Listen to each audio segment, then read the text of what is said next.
Mavinda with TIA Marketplace, and I have got another fantastic interview just for you. Yeah. So, this is my girlfriend over here, Simone. Hi. And Simone, well, no, let me introduce you after. Okay. So basically, you know how we like to do like videos talking to different types of people, all types of places, trying to give also an idea for some of our Westerners who are looking to come to this part of the world, where, you know, we just talk about business, and you guys already kind of know, if you follow my page, you already know what we kind of do. And so I wanted to kind of talk to Simone today because I kind of like her perspective. It's a little bit different than what we usually talk about, because like we're always talking about like coming over to Africa to do business and do these big things and creating industries and all of that.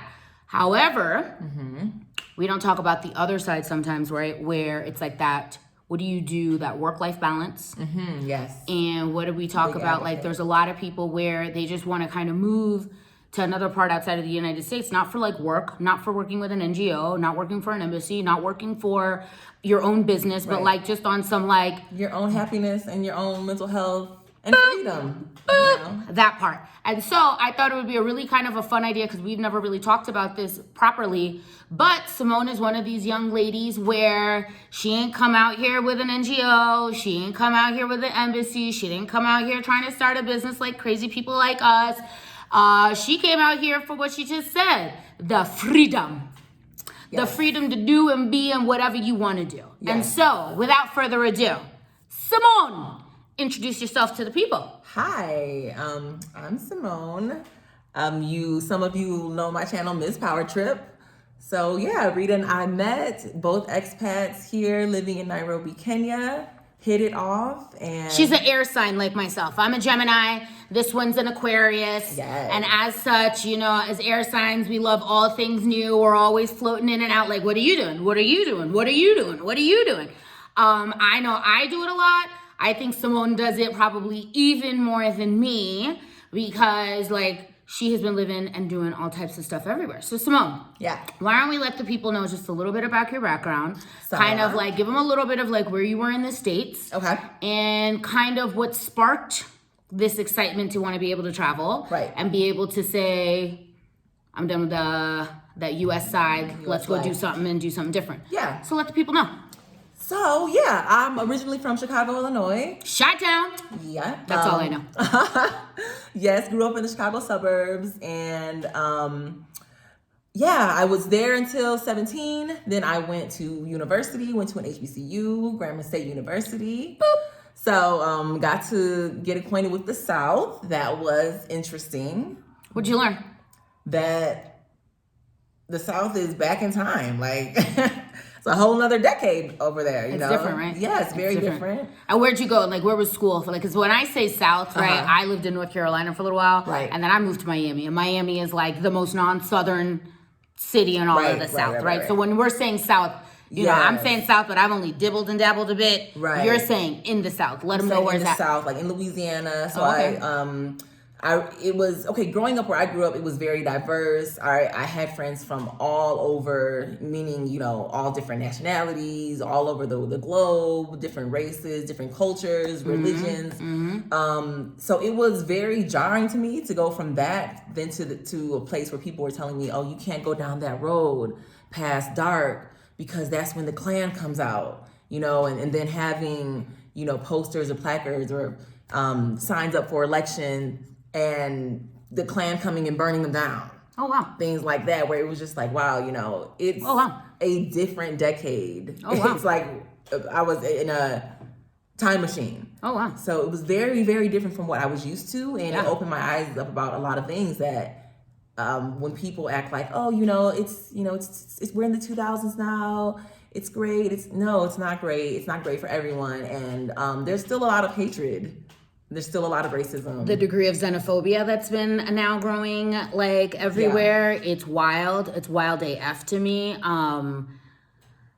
Oh God, I guess as they say, history is cyclic and we're going down and eventually it'll go back around. But man, I hope it's sooner than later because this shit sucks. You know what I'm saying? This shit sucks.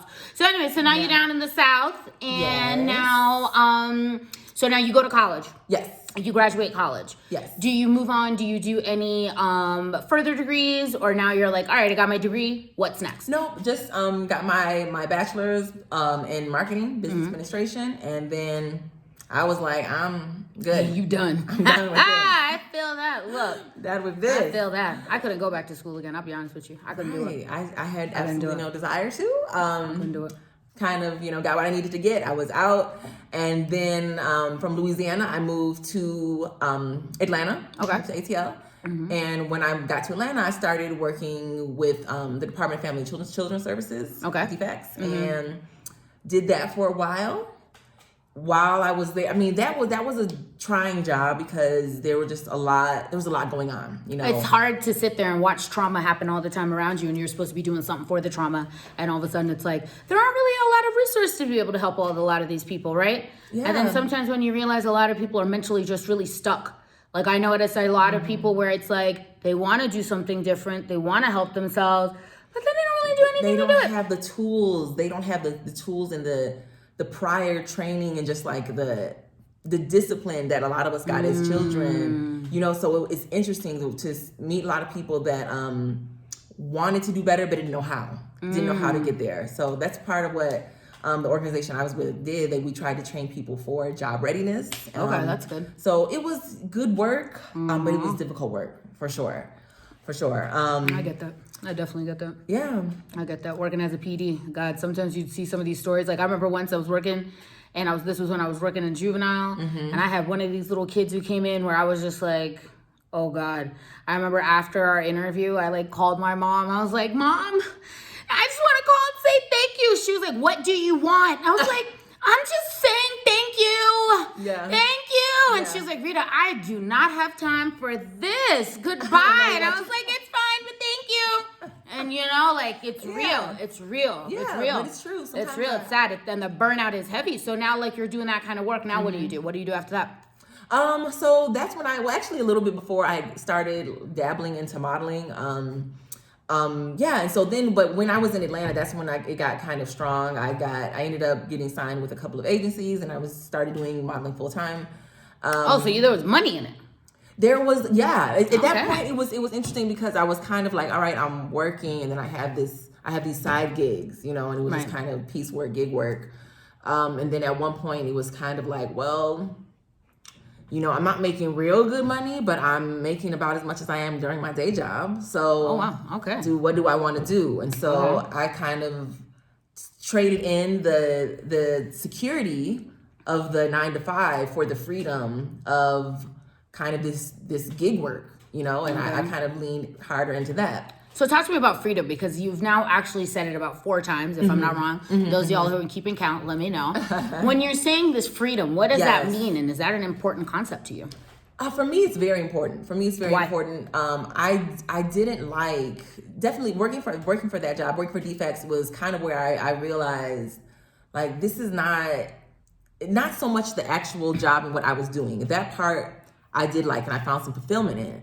But what I didn't like was the reporting to the people who are above me. A lot of the what I felt was micromanaging, just garbage micromanaging. Like, you didn't put the dot on this thing. If you don't get out my face with this, okay. And there were a lot of things that just didn't matter. Like, just they were illogical, and I'm a very logical person. So there were certain things where just protocol was protocol for being protocol. Not because it helped, not because it made people's lives easier, not because it helped the girls that we were working with, just because that's how it's always been done.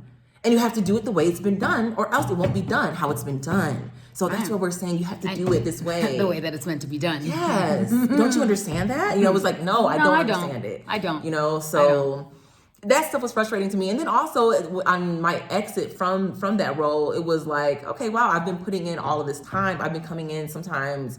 I would be going in, I had the keys to our office. So there was times where I would literally leave my house at 4 a.m, I'd even walk to work because it was maybe depending on the time, the bus schedule, it just made sense for me to walk straight versus catch 2 buses to come around to that street. So I would literally be getting up at like 4:30 to get there at like 5:30 and working these long days. My phone was always on. the girls, our clients, could call me whenever if there was any issue. So I was like really devoting myself to this position. And super available. I had it was actually I knew that going in, I had to be available, and so it was kind of like if there was an issue, midnight, and they needed to let me know, okay, I won't be able to make it in the morning. Okay, I had to be there. It's like, receive the call, what's going on? Okay, could I find childcare for you? Would it help could you come in if this were to change? Could I help in this? No, okay, well, whatever. I had to be there and I had to be available. What did that do to your thinking, though? Like, to be that available? For one, it was very draining. I found myself getting sick, and I'm a person that really never gets sick. No, so. she's like a crazy healthy person, okay? So, like, nuts. Yeah, because, like, I'm listening to you, and all I'm hearing is, where are the boundaries in this? Yeah, and it was kind of like that, it was a lot of grunt work where, I was doing a lot, and towards the end of the job, my tenure there was like, oh, well, we're just going to bring someone else in. And it was kind of like I was unwittingly training my replacement. And they didn't even tell you? They didn't even tell me until it was like, oh, well, you know what? Also, this is because I was like I was really trying to I wasn't trying. I was making that job priority, and I was doing my modeling gigs around that. Sure. So it was just kind of really like shady. It was shady it's how betrayal. It was a betrayal because I was doing that, out of respect for that job in that position and those people who were running that company. And then they were like, "Oh, well, you have other things you're doing." That's kind of how it was. It was like you're doing these other things. So they kind of used that as a means of being able to shove you out. Why don't you just go ahead and do that? It was like, really? Great. Okay. Thanks a lot. Great. Yeah, I wasn't feeling it. Yeah. And it just really solidified the fact that you aren't important to a lot of these companies. You're not important to a lot of people.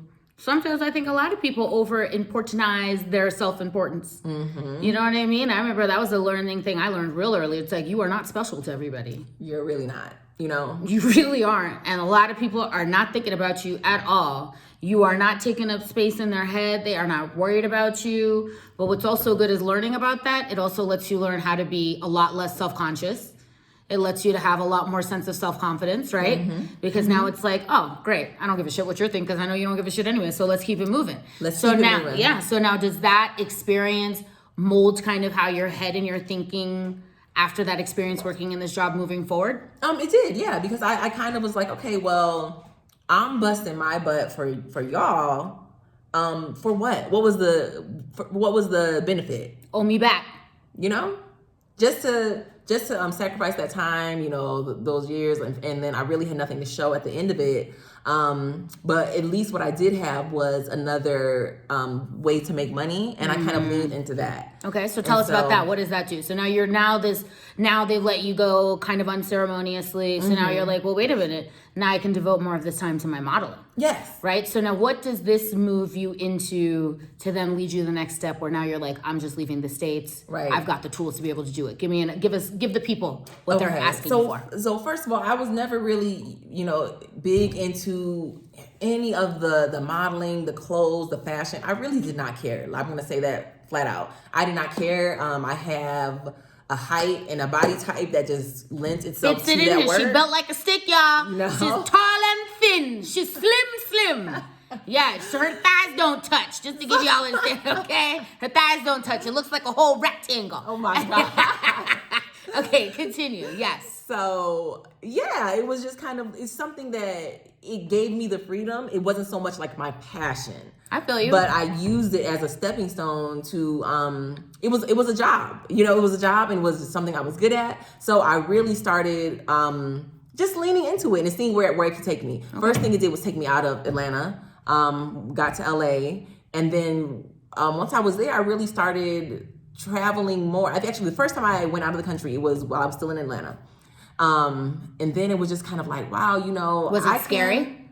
No. Were you excited? Tell me, how was excited. Yeah, I was. Because we've got a lot of viewers where, right? Because with social media, the beauty of this stuff is you get to see the whole world and you never have to leave your house, right? But it's a very different thing to actually be in those pictures that you see and to be experiencing all those things. There's definitely people who, because of social media and because of the internet, they feel like, oh well, I know how X, Y, and Z is like, and they think they're experts on things that, frankly, they're not.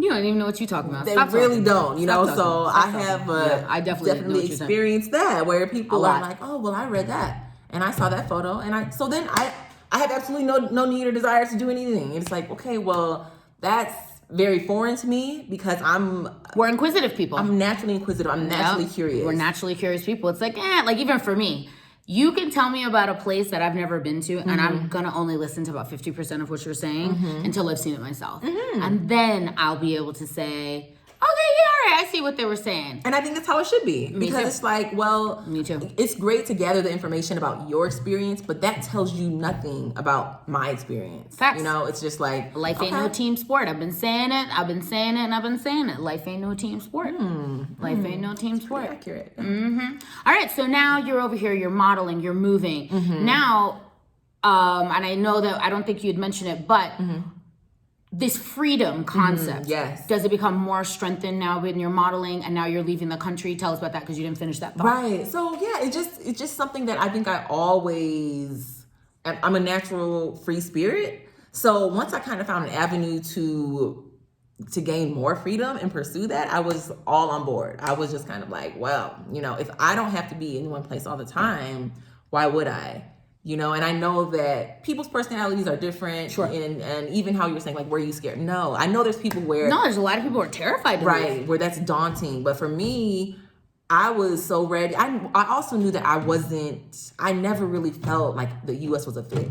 Okay. So it was very much like, well, where do I feel Now, most did you comfortable? feel like that before you actually left the country when you were in Atlanta? So even now growing up, like you're in Chicago, you're going down here to Louisiana for school and all that. But this whole time, even though you're meeting other Americans, you're meeting people where you were born and raised in, you're still having this feeling it's like there's something bigger out there. There's definitely something that I can do that's like different than this, that maybe I'll find a fit. Definitely. And I always felt like it wasn't, even before I knew that the fit wasn't my country, it was kind of just like, I don't fit. And I wasn't sure if that was like, I don't fit or I'm different from like the people that I'm going to school with. I'm not sure. I wasn't sure if I'm just different from my family. I wasn't sure where I wasn't fitting in. But as I got older, and definitely once I started traveling, I was like, it's this place. This is not. So where's one place you've been to where right when you landed, you were like, ooh, boop, I could fit right here. Where was it? Trinidad. I love Trinidad and Tobago. Yeah, I'm a big fan of the Caribbean. First of all, being in a predominantly Black country, it's otherworldly for me. I'm just like, yes, I will choose it hands down always to the U.S. But then there's a freedom that's in the Caribbean that, you know, it's like Africa's a lot more conservative than the Caribbean. Ooh, people don't realize that Africans are very conservative. Right. Africans are very, very conservative. Yeah, and I don't think Africans realize how conservative Americans are.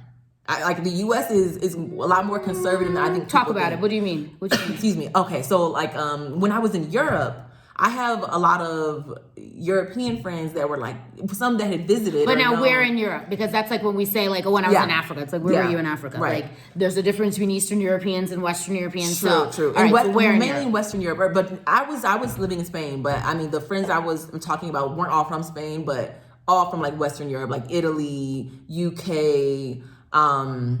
Germany, just a lot of Western Europe, you know, France especially, but a lot of people were kind of taken aback at how conservative the U.S. is. Well, compared to Europeans, that's fair. Yeah, that's not that's fair, right? Like the Europeans generally, Western Europeans in particular, are much more open than Americans, absolutely. Right. But now when we're talking about all the rest of the world, now when we're talking about subcontinent, Asia, Africa, South America. But Americans are the Europeans, right? Like, but I think that a lot of Africans think that, you know, America as a whole is, you know, I don't know, like Sodom Berlin. and Gomorrah. Right. And it's just like, no, like they're still like, we're not doing all of that. Well, depending on where you are. Actually depends on where you are. True. I'm going to say it depends on where. Because like from Miami, maybe you might be right. Depending on some things, you guys might be right? There's some like LA, maybe y'all might be kind of right. There's a little bit of whatever. Now, if you're talking about, I don't know. Even Chicago, I'm just like, I'm thinking about like my family, how I was raised. It's like, what do y'all think we're doing? Well, it's also because of the movies and all that, right? True. Because a lot of Africans in movies, when they see Black Americans, most of these movies, what are we? We're pimps, we're prostitutes, we're in jail, we're drug dealers, we're like all of these like 10 kids without any dads. Nobody's married. You know, Right. you're living in like government housing and you know have no prospects, right? So the way media also portrays Black Americans to Africans and Africans to Black Americans, it's like super on purpose and it's super already ingrained. Yes. And that's why it's kind of like we need to get people to start seeing different things, right? Most so now definitely. talk about how, because originally you just said you really liked to now be in a city where you saw all faces that looked like you. Yes. What does that mean? And how does that affect even here in Africa? Talk to the people about that. Right. Is that important and why? For me, it's very important. What? Very important. I feel like, and especially now, I could go visit anywhere. I can go even live literally anywhere for a period of time. But I really think that if I'm I think anyone needs to consider if you're planning on raising little humans. I think we have to be realistic about how important representation is, and you can tell your Black children all day, every day, all day, that you can be whatever you want to be. If they go outside and every single day all they see are Black people who are sweeping the streets and begging for money, that affects them. Sure. And we need to be realistic about that. You know, like I lived in Spain for years. I would never raise a family in Spain. And that's not to say that my experience there wasn't good, but that's being realistic about what we as Black people need, and especially as young children. Black children need to see themselves. I'm a very big believer in that. Very big believer in that. So now that you're here in Africa, so now you're doing your modeling, and now let's go back a little bit so we can talk about how you actually moved over to here. Okay. So now you're traveling, you're doing your modeling. Now what finally is the breaking point for yourself where you're like, you know what? I don't even need to stay here anymore. I'm just going to fully move abroad and live in Spain and move around. Okay. What happened and why, and what was that catalyst? I think it was just kind of figuring out, for me, it was just like logistically, how can I make this work to where it's not traveling, where it's living, you know? And so, yeah, I'm also very flexible, and I'm not set on one set lifestyle, right? So, I moved. Once I got to Spain, okay, I was modeling, I was doing gigs like that. I was also teaching. English. I also had I started applying for other jobs. I was using my marketing. I was working with a company so I was just kind of like whatever work I can get. My job, my thought wasn't the prestige of, you know, oh, this is the life I want to have. My thought was I want to be here in this place. I like that. And I'm gonna make it work. You know? like that though. Yeah. I like that though. I like that because I think a lot of us, we're so caught up in the rat race. We're so caught up in what your letters look like. You're so caught up, like, okay, I'll give you an example. Obviously, these guys all know I'm a lawyer in my past life. Right. One day my mom says to me, oh, Rita, you know, if you were a writer, I would be okay. And I laughed. I was like, no, you wouldn't. Oh, Indian lady, no, you would not. Okay. You're only saying that because I got my whole JD and you got to call, you know, I got my whole doctorate, all right? And I'm a lawyer. So now it's like, okay, now if you want to be a writer, you can be one. And it's like, no. If I tried to come out of school, talk about mom and me to be a writer, she wouldn't have even entertained it. She would have literally not even okay, stop fucking around. Go get your work done, right? That is super Indian. You know, it's like, you're not a doctor, you're not an accountant, you're not this pharmacist, biting, who does this? You get what I mean? Right. So, all of that to say, Yeah. I actually really like that you were able to get to that mentality for yourself. Yeah, and I also don't have a mother like that. Like, you know, my mom is like, you know, she is very big on, because for a while I didn't want to finish school. I was like, you know, why, whatever. Oh my God. We'd have had a hard time. What do you mean you don't finish the school? But my mom is an educator herself, and so she was just like, for her thing is, you don't know what's gonna happen. You need a degree. Yep, you need something behind you. Yep. So I was kind of like, all right, you know, I listened to her with that. I got the degree. And then she was kind of just like, you know, be happy. She would not have cared if I said, you know, I'm gonna be a painter. You know, whatever. Do you own the business as the painters? It's always helpful, you know. But okay. Yeah, so all right. Yeah, for me, I was just kind of like, all right, I found avenues to get out of the States. What's up? Left LA, went to Spain, was in Spain for some years. From there, moved to UK, was in London. From there, moved to Grenada, was in between Grenada and Trinidad. From there to Canada. And then I ended up coming back to the US, back to LA. And so that's when I stopped modeling, and I was like, okay, what else do I want to do? Because I already told y'all it wasn't my passion. So I was just kind of like, all right. I did it served its purpose, but now like what's next? Right. Okay. And so as a person, so when I was moving around in all of these countries where I was not really, I wasn't a citizen, it was something that was good because I could do gig work. For me, it's always been great because you don't really nobody cares about your social security numbers and all of that when you're doing gigs, right? It's just like, this is a contract, boom, boom, boom, pay you, you're out. Do whatever you got to get done. Right. All right. But so once I was back in the States, I was kind of like, all right, well, let's see what avenues I can make, I can start up to make other income, because now I'm actually back in my country where I am a citizen. So I had more options available to me. So what I ended up doing was going back to school, got certified for massage therapy. Then I went back and got certification for neuromuscular therapy, which is like medical massage, more for injuries and chronic pain. Oh, that's cool. So did that for a while. I was working with a chiropractor. Ended up starting my own practice. Oh, that's cool. And then was doing that for some years. And this was all in LA? All in LA, yep. Okay. All in LA. And that was going great. It's also LA, so, the clients are just plentiful. And yeah, it was great. It was great. Also the flexibility of it. I have a lot of people that I went to school with that as soon as they got out of massage school, first thing they did was get with either a spa or a chiropractor, which, yes, I also did that for a while, but it was like, that was kind of their set, like, okay, now I have a job. My thing was never a job, right? I wanted to work for myself so I could have the freedom, because if you have to be at a place, if I had to show up at the chiropractor from, noon to 5 or noon to 6, it's like, that's where I'm at.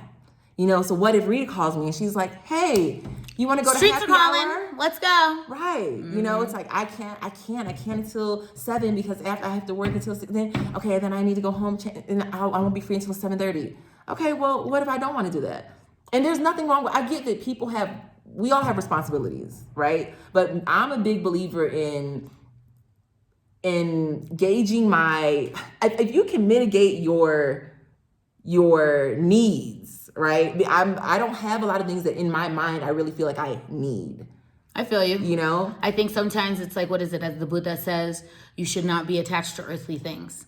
And I think the more and more we associate success with all the things you can buy, right? Like, look at this car, look at this house. It's like, all right, but what happens when you lose that job? What happens to this house? What happens to that car? So then are you unsuccessful? So now are you unsuccessful? What does that mean? Right. And so again, it's really interesting throughout this whole thing, this theme is freedom for you. Mm-hmm. And what are the things that you can do to maintain that freedom? And so what I'm hearing from you, it is a lot of being flexible. Mm-hmm. It's a lot of being adaptable. It's a lot of being creative and really being able to make lemonade out of lemons. Yeah. Yeah. Right? And I feel like there's a big difference of, there's a difference between not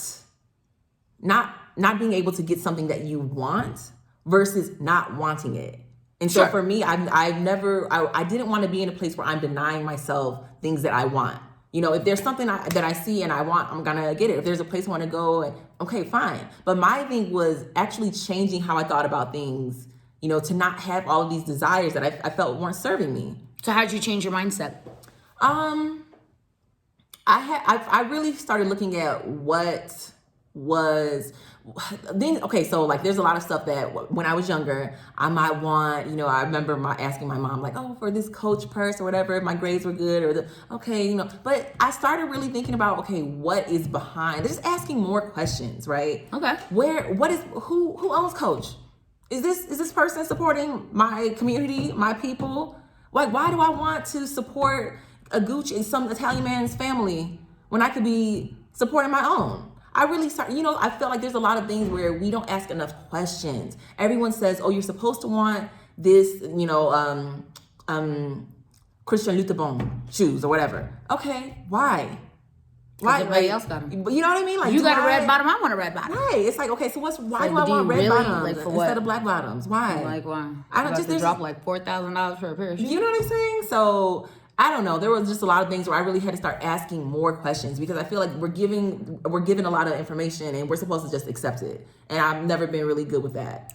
So you believe that one of the ways in which you were able to change your mindset was to really ask those questions, ask hard questions, right? Because it's different when you're saying like, okay, do I want like, right, how you said, like, do I want a Gucci bag or do I want a Dolce & Gabbana bag, right? That's like a question. Or what you're saying is how you're thinking in a bigger mindset. Right. Where does this move? And so would you then say one of the ways that for like some of our listeners where maybe they're kind of stuck in that thing, maybe they should start asking some of themselves like what really matters to you, right? And asking those hard questions of themselves and maybe doing a little bit of deep digging. Yes, I would definitely. I feel like a lot of things that I believe and know about myself came from just solitude. Sometimes you need to be by yourself. Sometimes you need to turn off the TV and just spend 2 hours a day thinking, like. So what do you say to those people who have a very hard time of even doing that?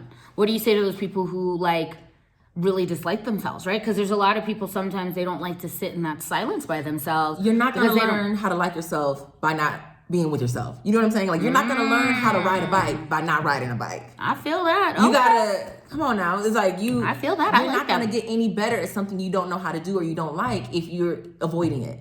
So sometimes you just have to be with yourself. Sometimes you have to figure out, like, wow, why is it that I keep losing friends, losing jobs, or drinking, or whatever it is that you're dealing with, that you're grappling with, that you don't like. Sometimes you have to sit in that and work through that not liking. You're not going to get to know yourself better or like yourself better by never being with yourself, And I feel like there's a lot of filler that we're taught to do. Like, we always need an activity, even when you see with the kids. Oh, girl. Where it's like, oh, they need something to do. Oh, girl. Okay, so now they just got out of school. So now, then, where's the iPad? Now turn on TV. Now we gotta. It's always like you got to stay busy. Sometimes you don't need to be busy. Sometimes you need to sit down. Sometimes you just need to sit. Sit down. It's like, what are you doing right now? Nothing. I'm not doing nothing. Right. It's like, but don't you feel like, no. And I'm not going to do nothing all day. You could call me back in another 3 hours. What you doing? The same thing I was doing 3 hours ago. Nothing. That's Sunday. Nothing. That's my Sundays, that's y'all. Sunday. Look, that's my Sundays. Don't ask me like she had invited me out to brunch. She's like, Rita, we're gonna go out to brunch at 11. I said, let me just be honest with you. I will not be coming. I will not be coming. I will be right in the bed because it's a Sunday. Yeah. And on Sunday, that's when I say I'm not doing anything. Yeah. Don't ask me. Don't bother me. Don't care. Right. You know what I mean? And it's a really nice way to get your mind off. All right, so now you've come to Africa and you're out here. Yes. So tell me kind of now for yourself, because you obviously, and I know you've gotten it a lot because we definitely go out, we meet a lot of different types of people. But how do you think Africans receive you as a Black American who's here? Multiple ways. Multiple ways. Sometimes people are just kind of like, well, there's always that kind of awe, like, oh, okay, wow, okay, I don't meet many of those. Okay, wow, cool. Then there's the, take me with you. I want to go to America. This, that. And I'm always kind of like, okay, well, don't you see I'm here? So if I liked America that much, I wouldn't have been out here. Right, you know?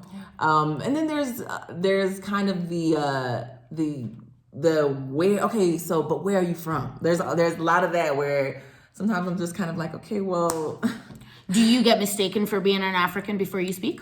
Yeah. I mean, because I am African genetically, so I am like, I get that. But then it's always interesting because sometimes when I say I'm African American, meaning I'm a descendant of slaves, is what I mean when I say I'm African American. A lot of times people are just kind of like, okay, but where are you from? And I'm like, well, they're like, but where were you born? Chicago. But where were your parents born? Probably right up the street, but I wouldn't know. But that's the thing. It was, they weren't. Maybe we go 15 generations back or something, 20 generations back. But it's like, it's interesting because there are a lot of people where I don't think that maybe people really understand how long ago slavery was or how long ago we were taken. Well, it's not important to Africans. But that's an issue because it should be, because I know a lot of people think about slavery like it's African American history or it's American history. It's African history. We were taken from Africa. If somebody broke up in your house right now, took all of the artwork off your wall, stole your planting, stole everything that was important to you, and left out, and they went across the street, that's not the history of that building. That happened to you. that was a crime that happened to you. So even when Africans say that, like, okay, well, that's their history. It's not. No, it's your history. It's African history. Do you know what I mean? Like, we were not. I we hear were, you. So I'm just kind of like, that's so. It's saddening personally to me, because when Africans think about slavery as being American history, that's how we're, it's very deliberate. It's very, very deliberate that a lot of Africans don't really know about slavery, and that they especially don't think of it as being part of their own history, because it separates us for Sure. The divide really I definitely would say, when you kind of look across the board, right? Like, well, you know what? Let me not speak about something I don't really know. Let me not say, because I don't know, like, I'm not an Italian, so I don't know what, like, an Italian in New York who doesn't speak Italian, has no idea, has never even been to Italy. Right. And now if he goes to Italy, do those Italians are like, you're an Italian? Or are they like, it's like one of those guys from America, they've come here. Like, I've definitely, like, I remember once I was in Dubai and I'd gone to a jewelry shop, and a lot of Gujarati people do a lot of jewelry. So all the guys who were there, they were all Gujaratis, so we're talking or whatever, and he just got so tickled. He was like, oh my God, your Gujarati so good. I was like, yeah, whatever. And then it was interesting. He was like, I hate those guys, those Gujarati guys who are like born in England and they're Indian, and then they come and then they try to talk to me, but they don't know the language, but they'll say like one word and then they'll throw everything else in English and there'll be one word. And he's like, go back to UK. You're not a Gujarati. And I've always thought that was really kind of interesting. So in that same way, I wonder if like Africans kind of feel like that too, right? Where it's like, it's been so long. Well, there's been such a big divide. Right. And it's like, fine, your color is the same as us. The features are the same. The blood is the same. Blood is the same, because let's be honest, Black Americans be doing the same fuck shit that some of these Africans be doing. But then now it's interesting is like those cultural things. True. And I think that those cultural things will always be there, because we've been separated from this culture for so long. But I think there's a very, very big difference talking about Gujarati people or Italian people or anyone else who left their place of origin on their own. So, well, no, Indians were here in East Africa because the British brought them over. These guys weren't just here. They bought them over the same. Oh, but when you were talking about like the Gujarati people in UK who are like there, those have also been bought over, right? The British they were brought to the UK. Yeah, these guys. That's how it all started down, right? Like when you look at, for instance, like Mahatma Gandhi, right? Like they're always like, oh, he was like this big benefactor for India, but Mahatma Gandhi started in South Africa. He was a lawyer in South Africa. And the reason why he was able to liberate Indian people was he went to these government guys, to the whites, and was like, okay, these rules that you're implementing across this country, those should just be for Africans, not for the Indians. So he liberated Indians, but he was very clear with like, I don't know about them niggas over there. Okay? Right. Y'all can leave them over here. Now all of us, you know what I'm saying? Now when he went back over there, now you're in a homogenous society, right? Because it's also a very different thing when you go to places where it's homogenous, right? Now, like, for instance, when you're in the West, when you're in like New York, Chicago, LA, these are massive melting pot. London, France, right? All of these places, Toronto, you know what I mean? These big cities are melting pots because everybody goes. But when you look at the number of cities that are big melting pots and regular cities, big cities are very small. So now when you go out to the masses, all you're going to meet is everybody who's the same, right? Like Nairobi is really nice because there are so many different pockets here. But the minute you go outside of Nairobi, you go to Western, that's one tribe. Yeah. You go to Eastern, that's one tribe. Right. You go to the North, it's all one, and that's how they all look. That's all they are. This is it. You are the odd man out. It's like, I don't know why you keep saying you from around here and you're one of us, because you're not, right? So that, I think, is something that's really kind of an interesting thing that I think maybe us as Black Americans coming to this side, we kind of bring that different type of thinking where it's like, well, I'm used to seeing all this diversity. I'm used to seeing all that. And now you come now reasonably to country of origin. Right. And it's like, well, if you come to country of origin, this is what you're going to get. A lot of Kenyans can notice that I'm not Kenyan, but they like, I get people ask if I'm South African. People ask if I'm Nigerian. People ask if I'm Ghanaian. Like, a lot of times people are like, oh, you're West African.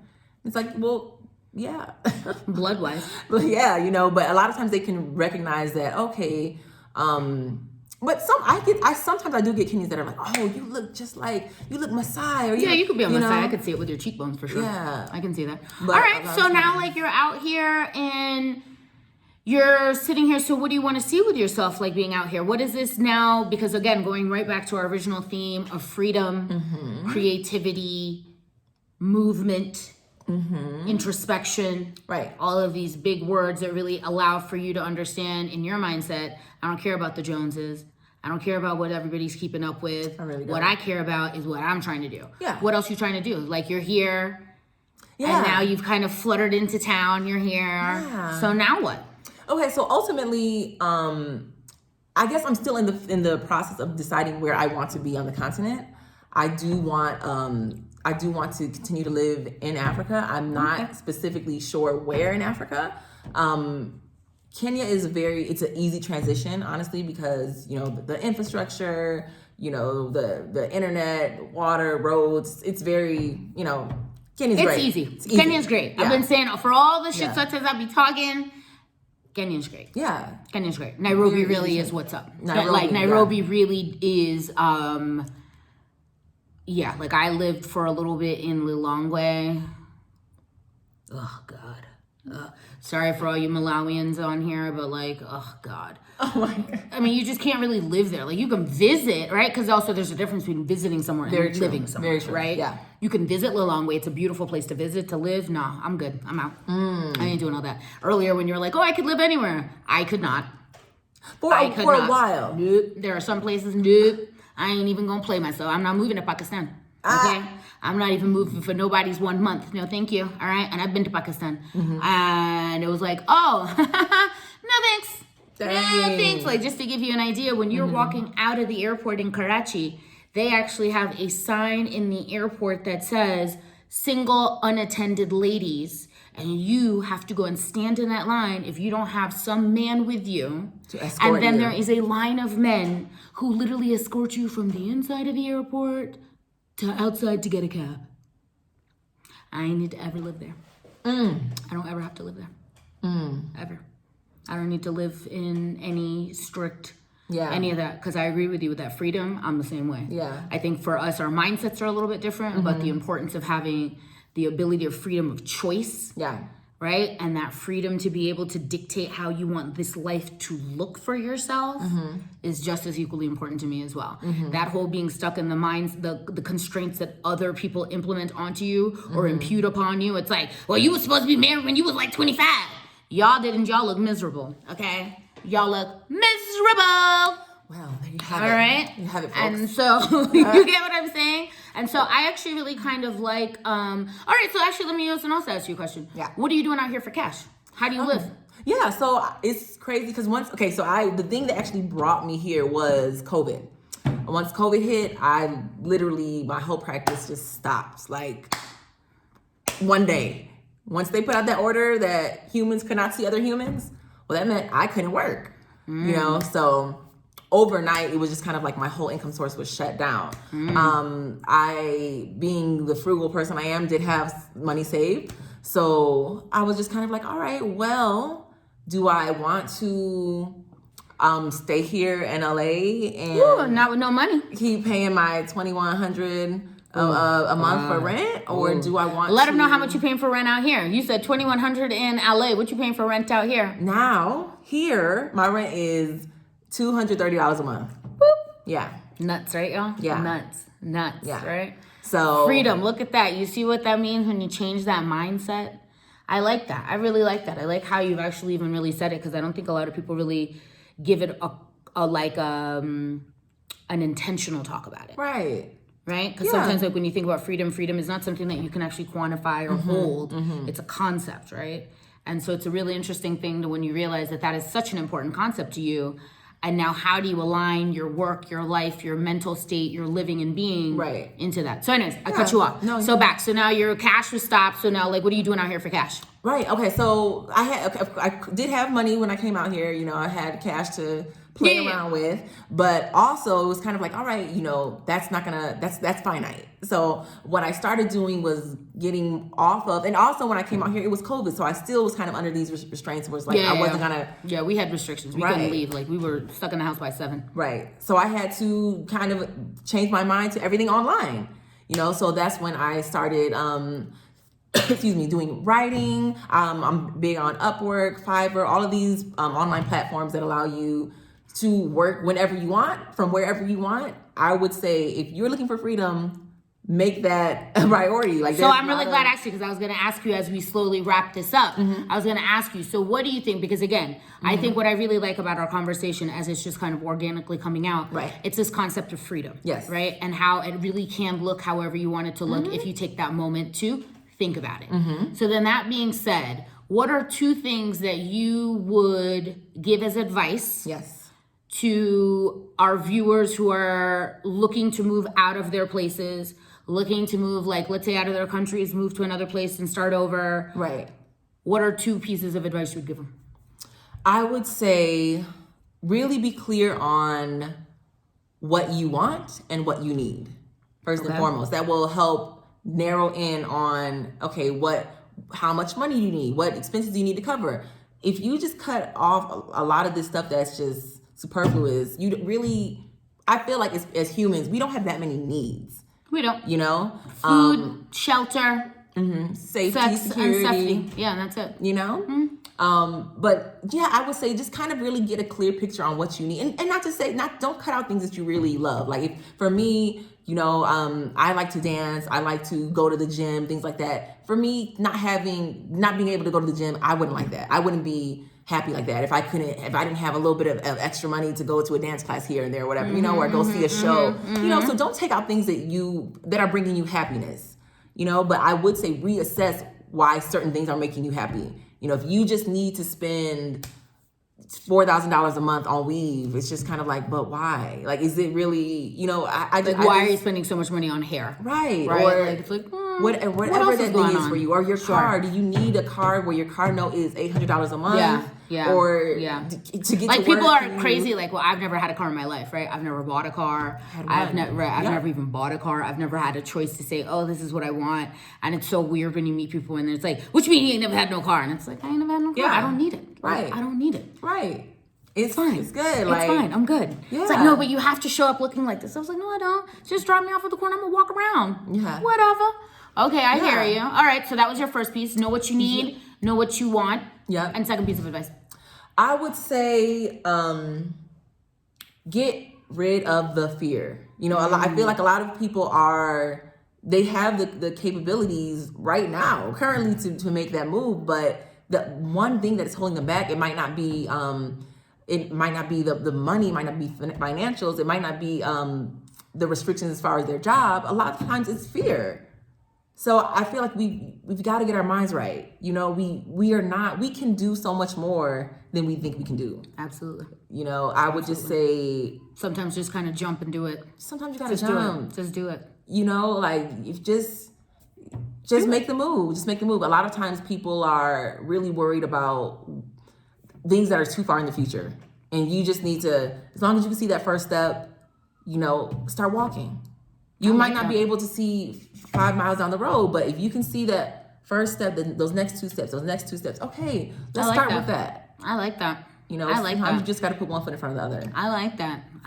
Just walk right off. When I first came to Kenya, that's kind of what I was doing. Like, I didn't have a game plan per se. I knew what I wanted to do, and kind of like, all right, well, I want to kind of check out this place, I want to check out that place and see how I like it. And once I got to Kenya and I started really falling in love with the country and with Nairobi, I started doing tours because I noticed that there were times where I would get on a boat, I'd get on a motorbike, or I'd be in a taxi. And she be doing everything, y'all. Bro, she be on matatus everywhere. Yeah. Like, sometimes we'll be like, where are you, Simone? It's like, oh, I'm like like hearing Kikuyu because I've gone to a family's friend's house to see what they're doing. It's like, of course you did. Yeah. Of course you did. Enjoy your time. I'll see you in like a few days. Enjoy your time. But that's what I started noticing, that even locals, right? Even it's amazing would tell me like, wow, why are you going to this area? Yeah. And I was like, oh, I'm going to see a friend. I've never even been here. Who do you know out here? It's so weird how many local people you meet like that too, where it's like, I've never been there. And it's like, how you born and raised here and this is right up the street and you ain't never been? It's like, I've never been. And it's like, and a lot of those reactions, that's kind of what started me doing tours myself, because I was kind of like, wow, it seems like, I could tell you a shortcut to get over here, or which road to take, or no, like not during this time of day. Don't take Wayaki Way this time of day. No, we're going to go, whatever. But that's also your naturally curiousness and inquisitiveness. Yes. Right? Like that's the only reason, right? Like I'm the same way. Yeah. So you're always going to start knowing stuff because like you can't wait around for somebody else to tell you. It's like, I'll just go figure it out. I'll be back. Just leave me alone. Figure it out. I'll figure it out. I like that. So y'all, as we wrap this up, I hope you guys are really seeing the importance of this theme of freedom, because freedom really can look however you really want it to look. Freedom can come in many different ways. But the most important thing, and I think maybe you guys would all agree with me from what we are hearing from our good friend here, Simone, it all starts with that mental mindset, right? And being able to push yourself and make yourself in those uncomfortable places, because growth comes from uncomfort.